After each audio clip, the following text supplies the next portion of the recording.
A square plus B square is equal to 139, comma A B is equal to 15 ആയാൽ A plus B the whole square divided by A plus ബിയുടെ വില കാണുക. അപ്പോൾ നമുക്കിവിടെ A square plus B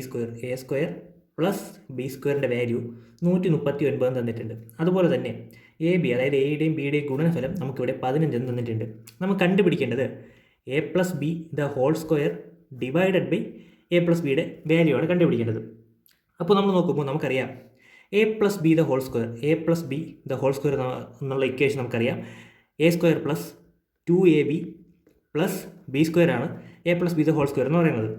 ഇതിനെ നമുക്ക് A square plus B square plus 2ab എന്ന് എഴുതിയാൽ കുഴപ്പമുണ്ടോ? 2ab എന്ന് എഴുതിയാൽ ഒരു കുഴപ്പമില്ല. Equal to A square plus B സ്ക്വയറിൻ്റെ വാല്യൂ നമുക്കിവിടെ 139 തന്നിട്ടില്ലേ, അത് നമുക്കിവിടെ സബ്സ്റ്റിറ്റ്യൂട്ട് ചെയ്യാം. അപ്പോൾ 139 പ്ലസ് 2 ഇൻറ്റു എ ബിയുടെ വാല്യൂ 15 തന്നിട്ടില്ലേ, അത് നമുക്കിവിടെ കൊടുക്കാം. 15 ഈക്വൽ ടു 139 പ്ലസ് 2 ഇൻറ്റു 15 30 അല്ലേ, 30 ഈക്വൽ ടു 169.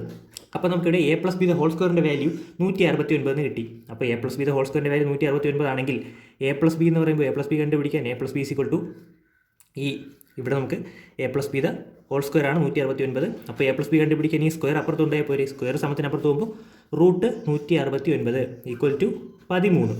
നമുക്ക് A plus B the whole സ്ക്വയറിൻ്റെ വാല്യൂം കിട്ടി, എ പ്ലസ് ബിയുടെ വാല്യൂം കിട്ടി. നമുക്ക് കണ്ടുപിടിക്കേണ്ടത് A plus B the whole square divided by A plus ബിയുടെ വാല്യൂ ആണ് കണ്ടുപിടിക്കേണ്ടത്. അതായത് 169 ഡിവൈഡഡ് ബൈ 13 ഈക്വൽ ടു 13 ആണ് നമ്മുടെ ഉത്തരം. അതായത് ഓപ്ഷൻ സി ആണ് നമ്മുടെ ഉത്തരം എന്ന് പറയുന്നത്.